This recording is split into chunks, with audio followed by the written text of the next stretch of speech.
Hello friends, and in our today's lecture of neural control and coordination, we will discuss autonomous nervous system.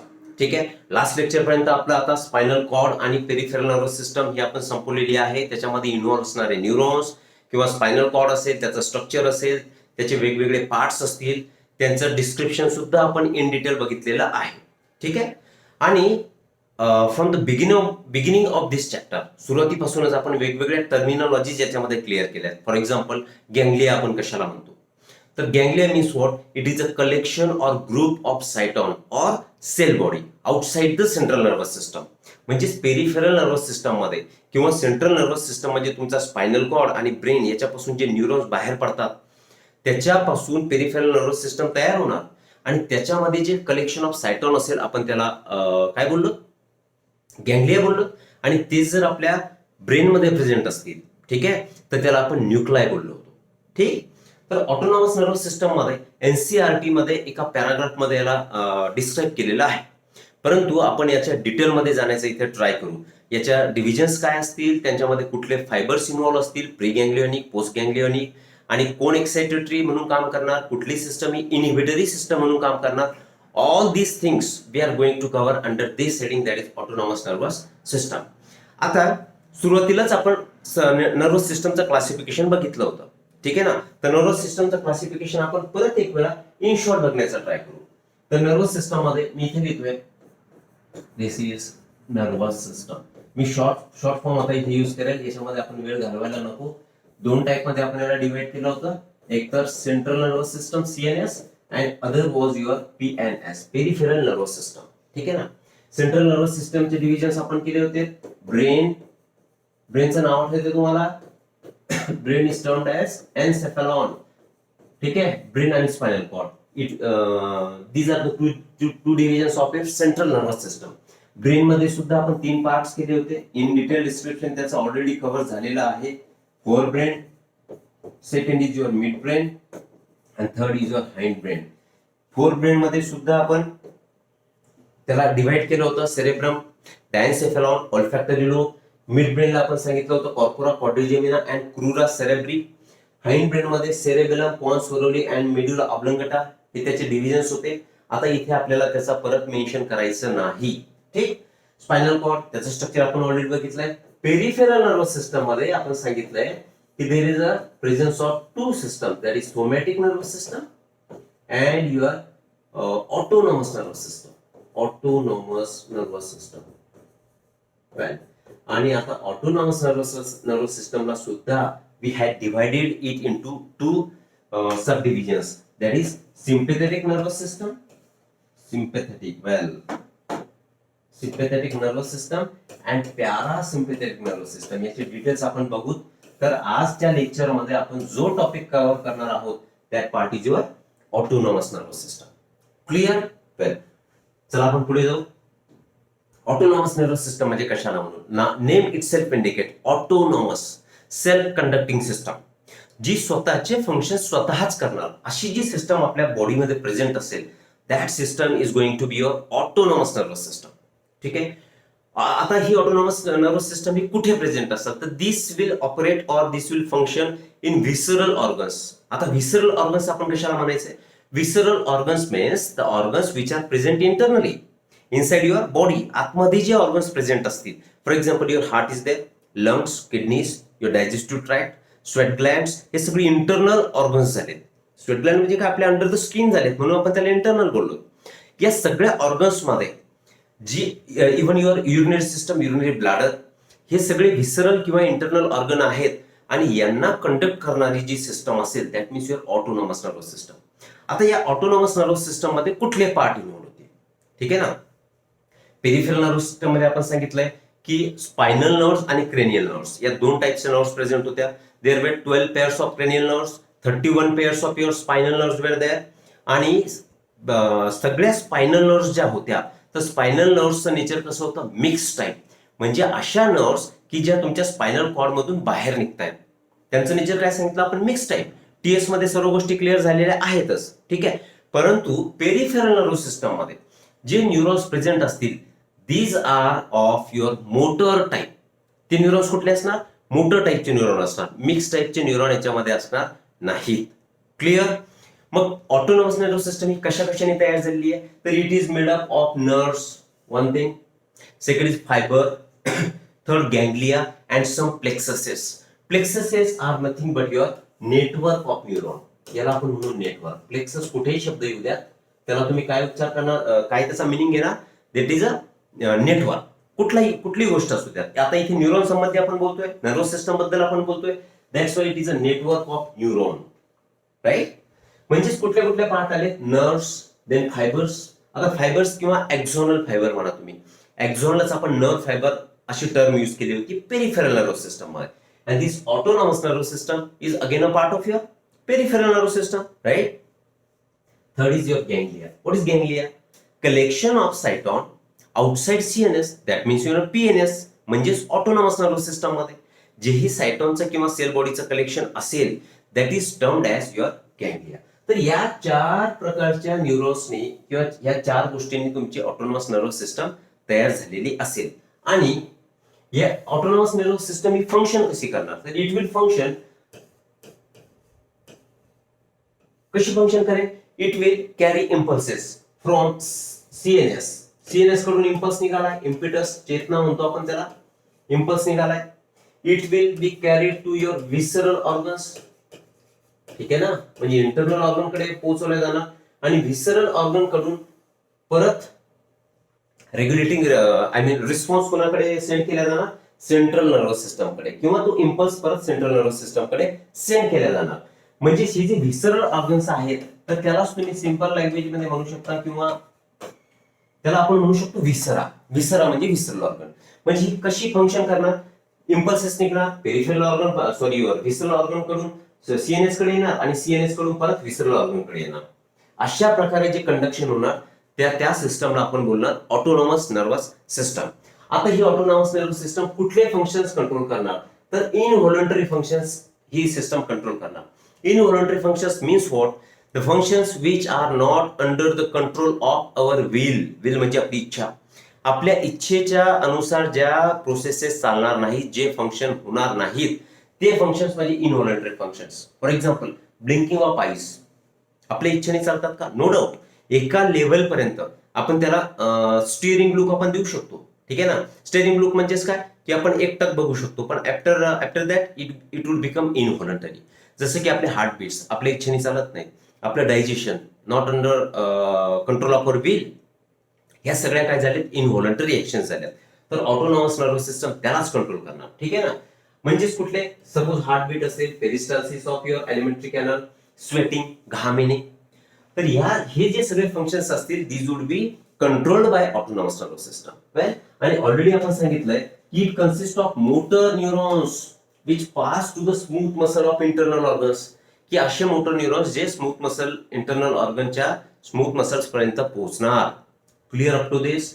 आता हे जे motor neurons आहेत, तर हे कुठल्या पार्ट पासून निघतात ते आपण एक वेळा बघण्याचा ट्राय करू. ठीक आहे ना? वेल, आता एक आपण टीएस घेऊ. Already we have seen all those things. Still त्याला एक रेपिटेशन असावं म्हणून आपण त्याला परत काढण्याचा प्रयत्न करू. Suppose this is a TS of your spinal cord. आपल्याला माहिती आहे याच्यामध्ये 2 पार्ट आपल्याला मिळाले होते. एक तर तुमचा हा ग्रे मॅटर, ठीक,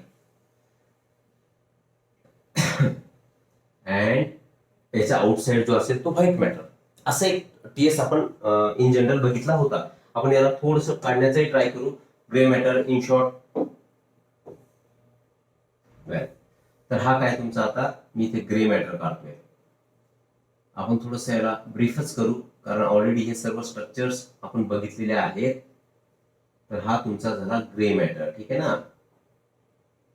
वेल, ग्रे मॅटर कशाने बनलेला असतो? Grey matter is made from cyton cell bodies. म्हणजे ग्रे मॅटर मध्ये एक्झॉन्स प्रेझेंट नसतात. इथे सायटॉनचं कलेक्शन असेल. कारण सेरेब्रल कॉर्टेक्स जो होता किंवा सेरेबेलमचा कॉर्टेक्स होता, तर ते दोन्ही स्ट्रक्चर कशाने तयार झालेले होते? Both the structures were made from your cyton or collection of cell bodies. आणि जो याच्या आजूबाजूला जो मॅटर दिसतोय त्याला तुम्ही म्हणणार व्हाईट मॅटर. तर व्हाईट मॅटर सुद्धा आपण दाखवण्याचा प्रयत्न करू. ठीक आहे? तर हा शॉर्ट मध्ये समजून घ्या, याच्यामध्ये आपण वेळ घालवणार नाही. तर हा जो सर्व याच्या बाजूला मॅटर असणार, तर this is your white matter. ठीक आहे, चला थोडस कम्प्लीट करूनच घेऊ, दिसताना थोडं बरं दिसेल, समजायलाही सोपं होईल. आता डायग्राम मध्ये थोडी बहुत कमतरता असू शकेल. You have to understand that. हा झाला तुमचा व्हाईट मॅटर, याला व्हाईट मॅटर बोलतो आपण. ठीक आहे, व्हाईट मॅटर कशाने बनलेला असतो रे? तर white matter is made from exons. ठीक, हा एक्झॉननी बनलेला मॅटर असेल. आता थोडस ट्राय करून घेऊया. ठीक, तर हा झाला तुमचा व्हाईट मॅटर. वेल, आणि याचे पार्ट सुद्धा आपण डिटेल बघितलेले आहे. ठीक आहे, हे झालं तुमचं ग्रे मॅटर आणि व्हाईट मॅटर. ठीक, दोन व्हेंट्रल रूट आणि डॉर्सल रूट हे दोन पार्ट सुद्धा आपण बघितलेत. लक्षात घ्यायचंय की हे परत परत आपण त्या गोष्टी रिपीट करणार नाही. याच्यापासून एक रूट बाहेर पडला होता, त्याला आपण व्हेंट्रल रूट बोललो होतो. ठीक आहे ना, हा एक व्हेंट्रल रूट होता आणि या डॉर्सल पार्ट मधून एक डॉर्सल रूट बाहेर पडला होता. ठीक, असे दोन रूट्स आपण शो केलेले होते. ठीक आहे ना, ओके, इथपर्यंत क्लिअर. तर याला बोला तुम्ही this is a dorsal root. हा जो पार्ट होता, हा पार्ट कुठला होता तुमचा? Dorsal part of your spinal cord. ठीक आहे, आणि हा पार्ट होता तुमचा वेंट्रल पार्ट. तर या पार्ट्स मधून निघणारे जे रूट्स होते किंवा हॉर्न्स होते, डॉर्सल हॉर्न आणि व्हेंट्रल हॉर्न असे आपण त्याला नाव दिले होते. तर हा झाला व्हेंट्रल हॉर्न आणि त्याच्यापासून निघणारा रूट कोणता असेल? दिस इज युअर व्हेंट्रल रूट. आता डॉर्सल रूट मध्ये आपण इथे स्वेलिंग दाखवलंय. इनफॅक्ट हे दोन्ही बाजूला असेल, कारण there would be presence of हे असं स्ट्रक्चर असेल. ठीक आहे, तर या सॉलन स्ट्रक्चरला आपण नाव काय दिलं होतं? Dorsal root ganglia. क्लिअर, याला काय बोललो होतो आपण? Dorsal root ganglia. म्हणजे इथे पूर्ण सायटॉनचं कलेक्शन इथे प्रेझेंट असणार. ठीक, तर या रूट मधून जे न्यूरॉन्स आतमध्ये आले होते, ठीक, तर याच्यामध्ये जेही न्यूरॉन्स प्रेझेंट होते, कुठल्या टाइपचे न्यूरॉन्स प्रेझेंट होते डॉर्सल रूट मध्ये? Pseudo unipolar neurons. इथे मी परत एक वेळा रिपीट करून लिहितोय, सुडो युनिपोलार न्यूरॉन्स. याचे टाइप्स बघते वेळी आपण ह्या गोष्टी डिस्कस केलेल्या आहेत. तेव्हा आपण एक्झाम्पल सांगितलं होतं सुडो युनिपोलार न्यूरॉनचं की dorsal root ganglion. So this is dorsal root ganglion. आता याच्यामध्ये मी दोनच दाखवले. याच्यामध्ये हजारांनी तुमचे न्यूरॉन्सच्या सेल बॉडीज प्रेझेंट असतील. म्हणजे 1 2 3 4 5 असे न्यूरॉन पास होतील का? नाही. Thousands of neuron will pass through this dorsal root. ठीक आहे ना, आणि याच्यामधून जे न्यूरॉन्स पास होतात, तर यांचं सर्वांचं नेचर काय असतं? These are sensory neurons. Clear, well, ते येणार तुमच्या ग्रे मॅटर मध्ये येणार. इथे ते सिनॅप्स फॉर्मेशन करतील दुसऱ्या न्यूरॉन सोबत. शॉर्ट मध्ये आपण लिहू, त्यांना आपण बोललो होतो असोसिएशन न्यूरॉन, ग्रे मॅटर मध्ये प्रेझेंट असणारे. आणि याच्यापासून आता जे न्यूरॉन्स बाहेर पडणार होते, तर ते न्यूरॉन्स कुठले होते तुमचे? Motor neurons. इकडे आपण काढून देऊ, हे मोटर न्यूरॉन्स, हे तुमचे सेन्सरी न्यूरॉन्स. ठीक आहे, तर याला मी नाव देतो motor neurons. Motor neurons. Motor neurons कशामधून पास झाले? Ventral root. याचा रूट दाखवून देऊ आपण.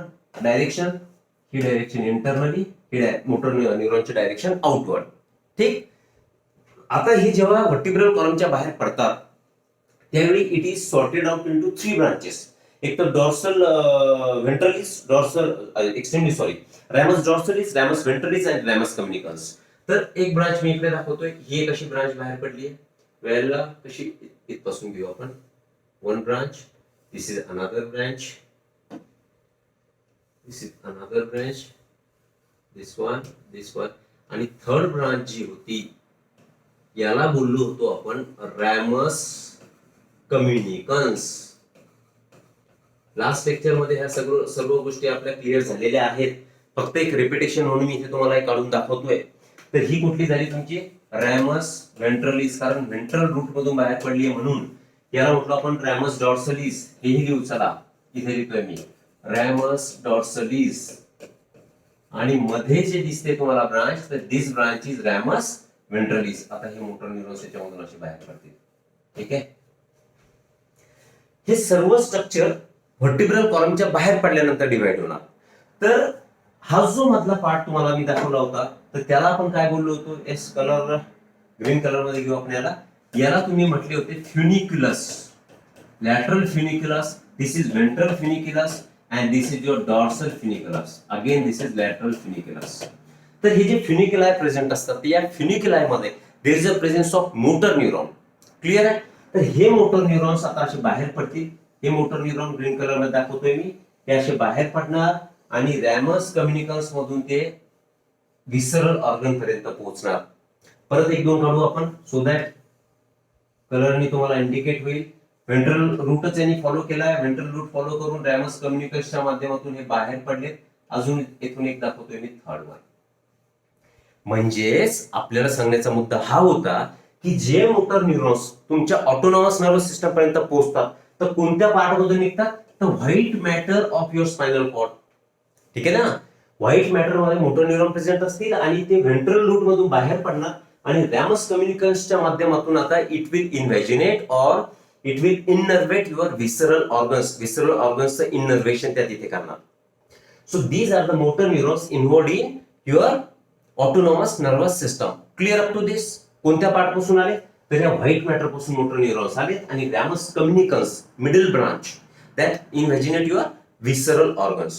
वेल, आता आय एक्सपेक्ट की इथपर्यंत तुम्हाला क्लिअर झालेलं असावं. पुढे जाऊ आपण. ठीक आहे. वेल, स्मूथ मसल्स ऑलरेडी आपण सांगितलंय की विसरल ऑर्गन्स जे असतील. आता विसरल ऑर्गन्स मध्ये सगळे स्मूथ मसल्स आहेत, कारण ते इनव्हॉलंटरी आहेत, आपल्या इच्छेने काम करत नाहीत. तर the smooth muscles are involuntary muscles, जशा की कार्डियक मसल्स आपल्या, किंवा तुमच्या पेरिस्टाल्टिक मसल्स असतील, किंवा तुमच्या एलिमेंटरी कॅनलच्या मसल्स म्हणून. All these are smooth muscles. Well, तर smooth muscles are involuntary muscles. आपण सांगितलंय most of the activities of the autonomic nervous system is controlled within the spinal cord or brain.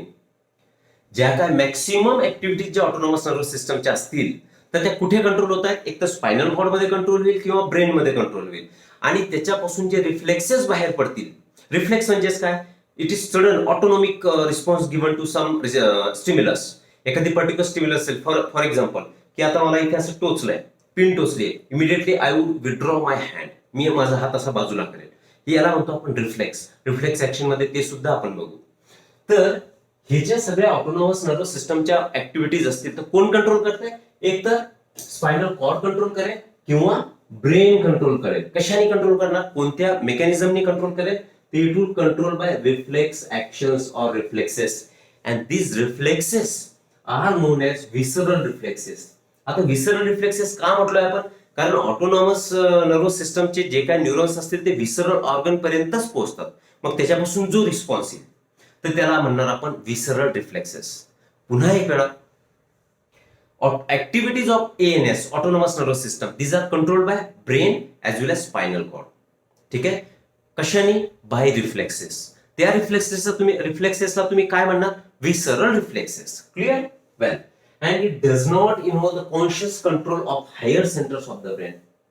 हे जाणून बुजून होत नाही की ठरवून झालंय की ब्रेनचं आता त्याच्यामध्ये इन्व्हॉल्वमेंट होणार, त्याला ब्रेन कंट्रोल करणार. No, these are involuntary actions. The higher centres of brain do not participate, त्याच्यामध्ये भाग घेत नाहीत.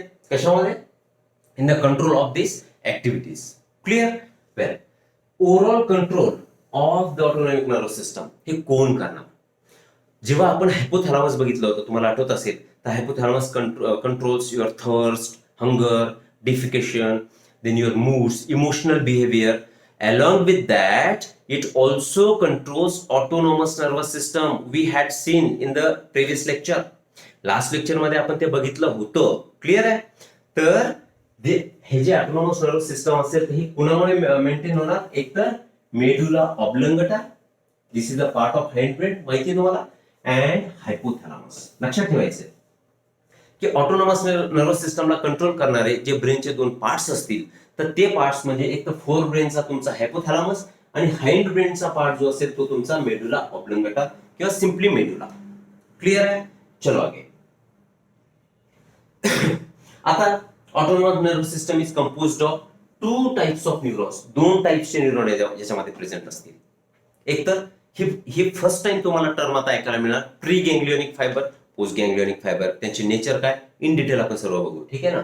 तर it is made up of two neurons, that is pre ganglionic neuron which are myelinated. म्हणजे myelin sheath present असणार कोणत्या न्यूरॉन्सच्या भोवती? Pre ganglionic neurons. म्हणजे in short pre ganglionic neurons are your myelinated neurons and post ganglionic neurons are non myelinated. तर या दोन टाईपच्या न्यूरॉन्सनी तुमची ऑटोनॉमस नर्वस सिस्टम ही बनलेली असणार, ठीक आहे. आता साईट ऑफ एएनएस, एएनएस चं साईट कुठे कुठे? Heart, lungs, elementary canal, urinary bladder, sweat glands, ठीक आहे ना. Even your sphincter muscles of एनस, then your trachea, bronchi, all these parts are the site of autonomous nervous system. बघू आपण इथे इनव्हॉलंटरी मसल्स, ज्याही पार्ट मध्ये इनव्हॉलंटरी मसल्स प्रेझेंट असतील तिथे ऑटोनॉमस नर्वस सिस्टम ही फंक्शन करत असणार. Second, exocrine glands. ग्लँड्सचे टाईप आपण केमिकल कंट्रोल मध्ये बघितलेले आहेस की endocrine, exocrine, holocrine, merocrine, apocrine हे डिफरंट टाइप्स ऑफ ग्लँड्स आहेत. त्याच्यापैकी एक्झोक्राइन ग्लँड हे सुद्धा साईट कुणाचं झालंय?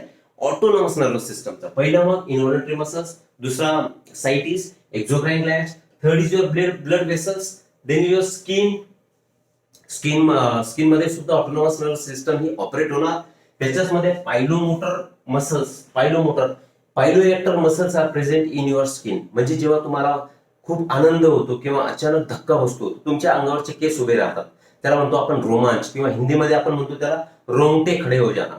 तर ते रोंगटे किंवा रोमांच जे उभे राहतात तर त्याला उभे करण्यासाठी मसल्स प्रेझेंट असतात. त्या मसल म्हणजे पायलोमोटर मसल्स, क्लिअर आहे. आणि your blood vessels along with sweat glands. कारण घाबरल्यानंतर जी सिस्टम ऑपरेशन मध्ये असते ती म्हणजे ऑटोनॉमस नर्वस सिस्टम, म्हणजे स्वेट ग्लँड सुद्धा याच्यामध्ये इन्व्हॉल्व असते. समजली साईट? तर this is the site of autonomous nervous system. Clear? पुढे जाऊ आपण. आता बघा division of autonomous nervous system आपण क्लासिफिकेशन मध्ये बघितलेलं आहे, तरी सुद्धा परत एक वेळा. तर सिम्पॅथेटिक नर्वस सिस्टम आणि parasympathetic nervous system, these are two divisions of your autonomous nervous system. आता याच्यापैकी sympathetic nervous system, sympathetic nervous system म्हणजे अशा विसरल रिएक्शन्स असतील, इंटरनल ऑर्गनचे रिएक्शन्स असतील की ज्या तुमच्या बॉडीला प्रोटेक्ट करण्यासाठी शो केल्या जातील, ठीक आहे ना. म्हणजे बॉडीच्या अशा रिएक्शन्स की ज्या तुमच्या बॉडीला प्रोटेक्ट करतात, आणि प्रोटेक्ट करायचं म्हटल्यानंतर काय होणार? आपल्या बॉडीची एनर्जी जाणार. म्हणजे इट कन्झ्युम्स एनर्जी. कन्झ्युम म्हणजे वापरणे. इन शॉर्ट इथे बघू आपण, it is related with such विसरल रिएक्शन्स. इंटरनल ऑर्गनच्या अशा रिएक्शन्स असतील की ज्याच्यामुळे तुमच्या बॉडीचं प्रोटेक्शन होणार from adverse atmospheric conditions. Adverse atmospheric condition म्हणा किंवा तुमची स्ट्रेसफुल कंडिशन म्हणा. इन शॉर्ट आपण याला म्हणू स्ट्रेसफुल कंडिशन मध्ये. जसं की एखादा कुत्रा, ठीक आहे ना, अचानक आलाय आणि तुमच्या चेस्ट वरती त्याने पंजे ठेवलेत आणि असा उभा आहे आणि तोंडासमोर तुमच्या तोंड, त्यावेळी काय होणार? तुम्ही घाबरणार म्हणजे स्ट्रेस मध्ये तुम्ही येणार. ती कंडिशन स्ट्रेसफुल कंडिशन असणार, ठीक आहे ना. तेव्हा जी सिस्टम ऑपरेट होईल that system is your sympathetic nervous system. म्हणजे तुमच्या बॉडीचं प्रोटेक्शन करण्यासाठी ते ऑपरेट होत असणार. म्हणून आपण त्याला म्हणतो द सिस्टम ऑर विसरल reaction which protects your body from adverse atmospheric conditions or surrounding. And या प्रोसेसमध्ये देर is a consumption of energy. आता याच्यामध्ये एनर्जीचा वापर निश्चित होणार. अशी सिस्टम जी असेल त्याला म्हणणार तुम्ही sympathetic nervous system. Second division is, याला बोलू आपण नंबर ए, याला नाव देऊ आपण बी. बी मध्ये कुठली दिसते तुम्हाला? Parasympathetic nervous system. अशी ऑटोनॉमस नर्वस सिस्टम की जी रेस्टफुल कंडिशन मध्ये काम करणार. तुम्ही एकदम रिलॅक्स बसलेले आहात, आराम करताय, म्युझिक ऐकताय किंवा शांत विसावा घेताय, आरामच म्हणू आपण इन शॉर्ट. अशा कंडिशन मध्ये तुम्ही कुठल्या कंडिशन मध्ये? रेस्टिंग कंडिशन मध्ये. त्यावेळी जी ऑटोनॉमस नर्वस सिस्टम ऑपरेशन मध्ये असेल, कार्यरत असेल, तर that system is your parasympathetic nervous system. आता या पॅरासिम्पॅथेटिक नर्वस सिस्टम मध्ये एनर्जीचा वापर होणार का? No. It conserves your energy. Conserve म्हणजे टिकवून ठेवणे. ही एनर्जीचा वेस्टेज होऊ देत नाही. म्हणजे ह्या दोन्ही सिस्टम जे की ऑटोनॉमस नर्वस सिस्टमचे पार्ट आहेत, these are antagonistic to each other. दोन्ही एकमेकाच्या विरुद्ध काम करणार. म्हणजेच दोन डिव्हिजन ज्या आपण केल्या आहेत, ऑटोनॉमस नर्वस सिस्टम आणि सिम्पॅथेटिक नर्वस सिस्टम आणि पॅरासिम्पॅथेटिक नर्वस सिस्टम, ह्या दोन्हीही एकमेकांच्या विरुद्ध कंडिशन मध्ये काम करणार. म्हणून आपण त्याला म्हणतो these systems are antagonistic to each other. एकमेकांच्या विरुद्ध काम करतात. क्लिअर अप टू दिस? इथपर्यंत कळालेलं असेल असं समजून आता मी पुढे जातोय. ठीक आहे. तर नेक्स्ट पार्ट मध्ये बघू आपण की यांच्यामध्ये आपण उल्लेख केला होता की this autonomous nervous system it is made from pre ganglionic fibres and post ganglionic fibres. तर त्याचे नेचर्स आपण डिटेल मध्ये बघण्याचा ट्राय करू. जरी तुमच्या एनसीईआरटी मध्ये याचा उल्लेख नसेल तरी सुद्धा हे आपण बघणार. ठीक आहे ना. आता मी ते एक रफ स्ट्रक्चर काढतोय. फॉर एक्झाम्पल असं कन्सिडर करा, दिस इज युअर ब्रेन आणि हा ब्रेन पासून निघणारा स्पायनल कॉर्ड समजून घ्यायचं. ब्रेन अँड स्पायनल कॉर्ड, मी त्याला नावही देऊन देतो. This is brain and this is spinal cord. इकडे मी लिहितोय sympathetic nervous system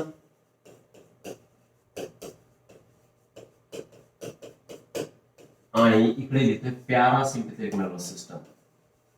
parasympathetic nervous system. ठीक आहे. दोन्ही सिस्टम मध्ये there would be presence of ganglia. दोन्हीमध्ये गँग्लिया प्रेझेंट असणार because this autonomous nervous system is a ganglionated. ठीक आहे ना. The sympathetic nervous system, it is also called as thoracolumbar outflow. याला काय म्हणायचं? thoracolumbar outflow. या सिस्टमला तुम्ही पॅरासिम्पॅथेटिकला काय म्हणणार? तुम्ही क्रेनिओसॅक्रल आउटफ्लो. मिनिंग लक्षात घेऊ आपण. क्रेनिओसॅक्रल आउटफ्लो मिनिंग काय झाला? याच्यापासून निघणारे जे न्यूरॉन्स असतील ते जसे तुमच्या व्हर्टिब्रिज आहेत, व्हर्टिब्रिजचे पार्ट्स कुठले? मी ते कॉर्नर मध्ये लिहितोय CTLSC. सर्वायकल, थोरॅसिक, लंबर, सॅक्रल, कॉक्सिजियल. किती किती असतात या व्हर्टिब्रिज? हे इनो 33 आहेत. त्याच्यापैकी सॅक्रल आणि कॉक्सिजियल ह्या कशा असतात? फ्युज्ड असतात. ठीक आहे ना. याच्यापैकी आता सर्वायकल मध्ये किती असतात तुमच्या? सपोज नर्व्सच्या स्वरूपात घेऊ आपण, जाऊ द्या, याची आपल्याला आवश्यकता नाहीये खरं तर थोरॅसिक याच्यामध्ये 12 असणार, लंबर 5 असणार आणि सॅक्रल सुद्धा 5 असणार. तर मी आता इथे डिव्हिजन्स करतो याला. ठीक आहे ना, समजण्यासाठी म्हणून. तर हा तुमचा झाला सर्वायकल रिजन, मानेचा भाग, सी लिलम याला सर्वायकल रिजन. दुसरा त्याच्या खालचा पार्ट मी इथे लिहितोय, थोडासा मोठा असेल, that is your thoracic part, T लिलम याला, की ज्याच्यामध्ये there is a 12 pairs of 12 vertebrae present. त्याच्यानंतर तुमचा येणार लंबर, नंतर येणार सॅक्रल आणि लास्टली जो येणार तो असेल तुमचा कॉक्सिजियल. याला सी लिहितो, याला एस लिहितो आणि याला मी लिहितो एल. म्हणजे हे तुमच्या व्हर्टिब्रिजचे वेगवेगळे काय झाले? पार्ट्स झाले. ठीक आहे. सर्वायकल, थोरॅसिक, लंबर, सॅक्रल आणि कॉक्सिजियल. तर आपण याला काय बोललो? पॅरासिम्पॅथेटिक नर्वस सिस्टमला आपण काय सांगितलंय की इट इज क्रेनिओसॅक्रल आउटफ्लो. क्रेनियम म्हणजे ब्रेन. म्हणजेच यामधून निघणारे जे न्यूरॉन्स असतील हे असे न्यूरॉन्स असतील. फॉर एक्झाम्पल क्रेनियम मधून आपण 1-2-3 न्यूरॉन्स दाखवून देऊ.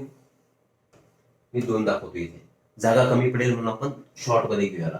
आणि सॅक्रल म्हणजे हा रिजन, वेल दिस वन.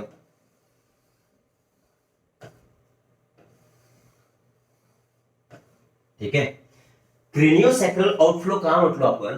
कारण याच्यामधून जे न्यूरॉन्स निघाले तर ते क्रेनियम म्हणजे ब्रेन आणि सॅक्रल रिजन, ठीक आहे, सॅक्रल व्हर्टिब्री, या 2 रिजन मधून जे न्यूरॉन्स निघाले त्याच्यापासून पॅरासिम्पॅथेटिक नर्वस सिस्टम तयार झाली आणि म्हणून त्याला म्हटलं आपण क्रेनिओसॅक्रल आउटफ्लो.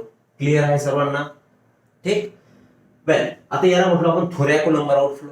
थोरॅकोलंबर आउटफ्लो का म्हणून? थोरॅसिक रिजन आणि लंबर रिजन. लंबर रिजन म्हणजे पोटाचा भाग, की त्या पोटाच्या मागच्या साईडला जितक्या व्हर्टिब्री असतील तो रिजन म्हणजे लंबर रिजन. आणि थोरॅक्स रिजन म्हणजे हा तुमचा चेस्ट रिजन. ठीक आहे, जिथे तुमच्या ह्या रिब्स फिक्स झालेल्या आहेत. तर थोरॅक्सच्या भागामधून बाहेर पडणार ते न्यूरॉन्स आपण इकडे काढू. या थोरॅक्स मधून बाहेर पडले.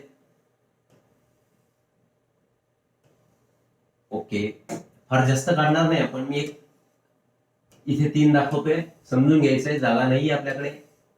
ठीक आहे. तर हे थोरॅक्स रिजन मधून आणि दुसरा रिजन कोणता सांगितला आपण, लंबर, थोरॅको लंबर आउटफ्लो. तर हा लंबर रिजन इथे एल लिहिलाय आपण. तर या भागातून काही निघतील.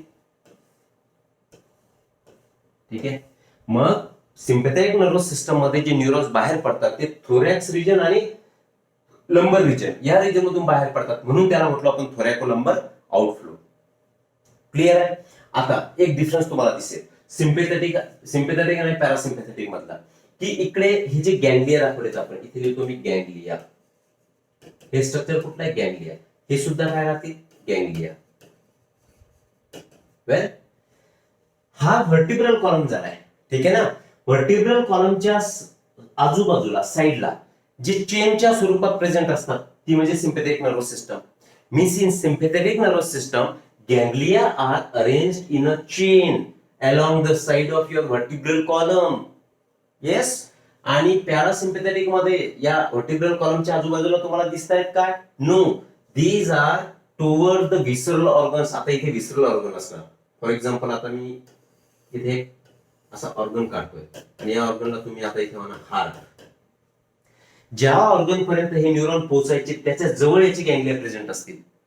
समजते. पण याची गँग्लिया कुठे प्रेझेंट आहे, along the either side of vertebral column. ही इकडे सुद्धा असणार, लक्षात घ्या. ही इकडे सुद्धा असणार. ठीक आहे ना. हे इकडे सुद्धा प्रेझेंट असतील, पूर्ण मी काढत नाही. आणि हे जे पॅरासिम्पॅथेटिक म्हणजे क्रेनियोसॅक्रल आउटफ्लो हा इकडे सुद्धा प्रेझेंट असणार. कळतंय. कारण दोन्ही बाजूला ऑर्गन्स आपले पसरलेले आहेत, तर दोन्ही बाजूनी दोन्ही सिस्टमचे न्यूरॉन्स हे पसरलेले असणार. क्लिअर. वेल, एक ऑब्झर्वेशन तुम्ही करत असाल. आता इथे मी शॉर्ट दाखवलाय हा फायबर आणि कुठे लिहिलेला आहे, हा this one, this is a long fibre. Sympathetic nervous system मध्ये हा जो तुम्हाला दिसतोय तर हा झाला तुमचा प्री गँग्लियोनिक फायबर. शॉर्ट मध्ये लिहू आपण प्री गँग्लियोनिक फायबर, आणि याला म्हणायचंय तुम्ही पोस्ट गँग्लियोनिक फायबर. तर सिम्पॅथेटिक नर्वस सिस्टम मधला जो पोस्ट गँग्लियोनिक फायबर असेल इथे लिहू आपण प्री गँग्लियोनिक फायबर. हा कसा आहे, शॉर्ट. आणि post ganglionic fibre is long. कुणामध्ये, सिम्पॅथेटिक नर्वस सिस्टम मध्ये. इकडे उलट आहे. इकडे काय लिहू आपण, इथेच लिहितो मी pre ganglionic fibre is long and post ganglionic fibre is short. कारण हे तुमचे गँग्लिया आहे. तर हा जरा पोस्ट गँग्लियोनिक फायबर, हा जरा प्री गँग्लियोनिक फायबर. हा लॉंग दिसतोय आणि post ganglionic fibre is short. हा दुसरा डिफरन्स झाला. एक तर नावाचा डिफरन्स, थोरॅको लंबर आउटफ्लो म्हणजे सिम्पॅथेटिक, क्रेनियोसॅक्रल आउटफ्लो म्हणजे पॅरासिम्पॅथेटिक. दुसरा की प्री गँग्लियोनिक, दुसरा फरक काय की ganglia are arranged along the vertebral column in sympathetic nervous system. Parasympathetic nervous system मध्ये ganglia are arranged near the visceral organ. लिहितो मी इथे, चला, ganglia are present along vertebral column. ठीक आहे. आणि इकडे गँग्लिया प्लस एनटी म्हणजे present near visceral organ supplied. Visceral organ supplied म्हणजे ज्या विसरल ऑर्गनला ते न्यूरॉन सप्लाय होतात त्यांच्या जवळ ते प्रेझेंट असतात. क्लिअर इथपर्यंत. वेल, नेक्स्ट डिफरन्स आपण बघू. सिम्पॅथेटिक नर्वस सिस्टम ही कोणत्या कंडिशन मध्ये काम करणार, स्ट्रेसफुल कंडिशन मध्ये. आणि ही कोणत्या कंडिशन मध्ये काम करणार, रेस्टफुल कंडिशन, शांततेच्या कंडिशन मध्ये. तर ह्या अँटॅगोनिस्टिक आहे एकमेकाशी, हे आपण बोललो. नेक्स्ट डिफरन्स, नेक्स्ट कलरने घेतो मी आता, व्हाईट कलरने लिहितोय. ह्या दोघांमध्ये डिफरन्सेस आपण इथे बघतोय. तर ही स्ट्रेसफुल कंडिशन मध्ये काम करतात, म्हणजेच काय, ही एक्साइट करणार तुमच्या बॉडीला. म्हणून sympathetic nervous system is excitatory in action. It is excitatory and this is inhibitory. This system is inhibitory. He stop करून ठेवणार ऍक्टिव्हिटीला, बॉडीला इनहिबिट करणार, ही बॉडीला एक्साइट करणार. क्लिअर आहे. आता सिम्पॅथेटिक नर्वस सिस्टम मध्ये ऍक्शन खूप फास्ट घ्यायला लागतात, बरोबर की नाही. फास्ट घ्यायला लागतात म्हणजे त्यांचेच सिनॅप्स फॉर्मेशन, हे जे न्यूरॉन्स बाहेर पडले यांचे सिनॅप्स फॉर्मेशन एकापेक्षा जास्त न्यूरॉन सोबत होणार. क्लिअर आहे. मग किती न्यूरॉन सोबत होईल, तर सपोज हा एक न्यूरॉन असेल तर it will form synapse with भरपूर सारे काढू आपण इथे. हे सगळे न्यूरॉन्स आहेत. तर it form synapse with more than 20 neurons. मी इथे लिहितो point. Forms synapse with more than 20 neurons. 20 neuron पेक्षा जास्त न्यूरॉन सोबत हे सिम्पॅथेटिक नर्वस सिस्टमचे न्यूरॉन्स हे सिनॅप्स फॉर्मेशन करतील आणि it forms synapse with 2 to 3 neurons. समजताय? हा एक डिफरन्स आला यांच्यामधला सिम्पॅथेटिक आणि पॅरासिम्पॅथेटिक नर्वस सिस्टम मधला. अजून आता मी थोडस वेळ इथे लिहिणार, ठीक आहे ना. इथे आणि या दोन साईडला लिहितो डिफरन्सेस. सिम्पॅथेटिक नर्वस सिस्टम मध्ये हा प्री गँग्लियोनिक फायबर, हा पोस्ट गँग्लियोनिक फायबर. आपण इथे लिहिलंय हे बघा, पोस्ट गँग्लियोनिक फायबर आणि प्री गँग्लियोनिक फायबर, हा आणि हा. ठीक आहे. तर post ganglionic fibre is adrenergic. Post ganglionic fibre is adrenergic. इथे एरो दाखवतोय मी. Post ganglionic fibre is adrenergic. That means these neurons will release noradrenaline. Arrow दाखवून परत लिहितो, रिलीज नॉरएड्रेनालिन. क्लियर. आणि pre ganglionic fibre it is cholinergic. Cholinergic आता well चला इथे लिहितो मी cholinergic. That means it releases acetylcholine. Clear आहे. परंतु जे पॅरासिम्पॅथेटिक नर्वस सिस्टम मध्ये आहे यांच्यामध्ये pre ganglionic as well as post ganglionic fibres both are cholinergic. इथे लिहू आपण प्री अँड पोस्ट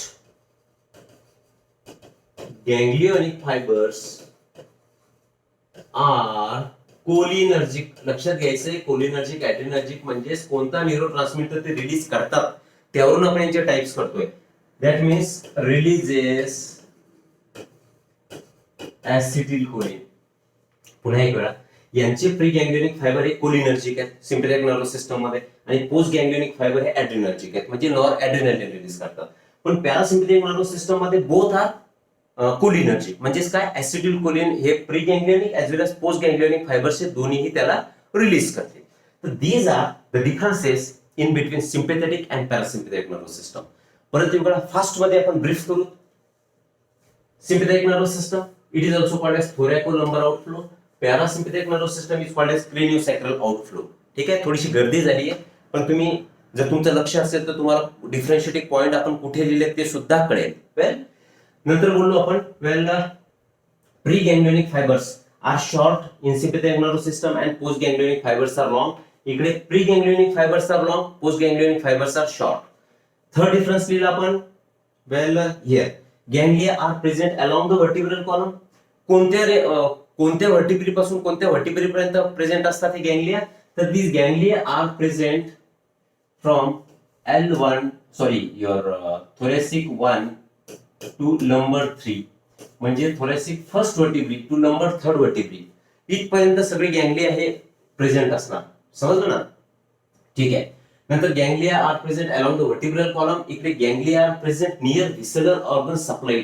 ज्या ऑर्गन पर्यंत ते पॅरासिम्पॅथेटिक न्यूरॉन्स पोहोचणार तिथे तुमचे गँग्लिया प्रेझेंट असतील. कुठे, पीएसएनएस मध्ये. Sympathetic nervous system is excitatory, it is inhibitory. ठीक आहे. It works in stressful condition, it works in restful condition. Then it forms synapses. कोण, sympathetic nervous system forms synapses with more than 20 neurons and it forms synapses with 2 to 3 neurons. So these are the differentiating points in between sympathetic and parasympathetic nervous system. Clear आहे. आता आपण बघू की या ज्या sympathetic आणि parasympathetic sympathetic nervous system आहे यांची ऍक्शन कुठल्या ऑर्गनवर कुठल्या प्रकारे होते इन शॉर्ट. ठीक आहे. विसरल ऑर्गन आता सिक्रेशन करते वेळी सिम्पॅथेटिक नर्वस सिस्टमचा इफेक्ट काय असणार की ACH प्लस सिम्पॅथेटिन म्हणजेच नॉरएड्रेनालिन. आपण लिहिलं होतं ॲड्रिनर्जिक कोलिनर्जिक यांचं सिक्रेशन करणार. पीएसएनएस मध्ये काय होणार, it will release only acetylcholine. Fast मध्ये लक्षात घेऊ आपण. ठीक आहे. आयरिस ऑफ आय काय करणार, रिलॅक्सेस प्युपिल. रिलॅक्सेस प्युपिल म्हणजे डायलेट्स प्युपिल म्हणू आपण इन शॉर्ट. याला लिहू आपण डायलेट्स प्युपिल. घाबरल्यानंतर आपले डोळे मोठे होतात की छोटे होतात? आपले वाईड ओपन असे डोळे होतात. हा, ठीक आहे. This way dilates pupil, it constricts pupil. याच्यामध्ये छोटे होऊन जातात, कन्स्ट्रिक्ट्स प्युपिल. हा इफेक्ट झालाय तुमचा आयरिस ऑफ आय. हार्ट वरती increases heart rate. Sympathetic nervous system काय करणार? हार्ट रेटला वाढवणार. ही काय करणार? Decreases heart rate. Decreases heart rate. ठीक. सलायव्हरी सिक्रेशन कसं होणार? घाबरल्यानंतर घसा कोरडा पडतो. म्हणजे सलायव्हरी सिक्रेशन मध्ये आपण एरो दाखवतोय मी याला. वेल इनहिबिट्स सिक्रेशन.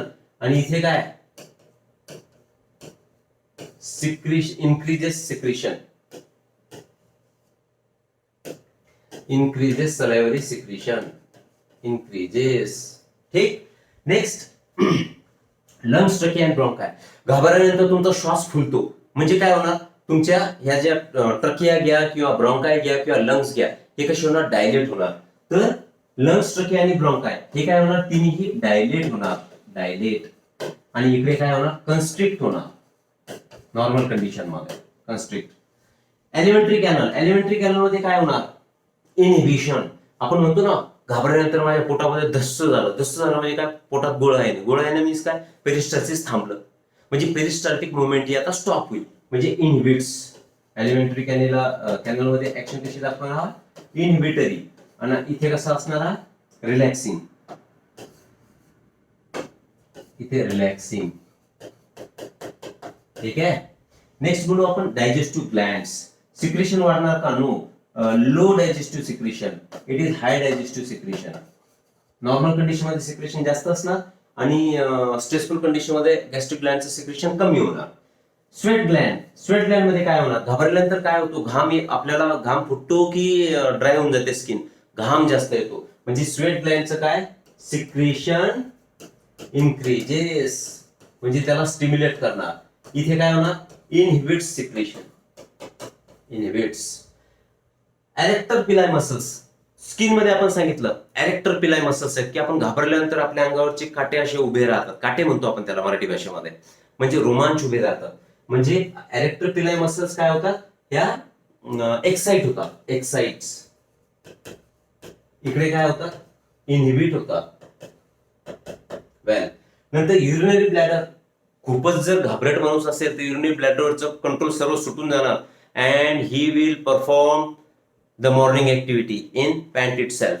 म्हणजेच काय? युरिनरी ब्लॅडर काय होणार? रिलॅक्स होणार. इकडे काय होणार? कन्स्ट्रिक्ट होणार. ठीक आहे. So these are the actions of sympathetic and parasympathetic nervous system on the different visceral organs, internal organs. This is how we have covered our autonomous nervous system in detail. Clear this? आशा करतो I hope that you must have understood each and every topic I have covered under the heading of autonomous nervous system. Well, तर आता next lecture मध्ये आपण reflex action हा part बघू आणि आता मी इथे थांबतोय. क्लिअर? थँक्यू.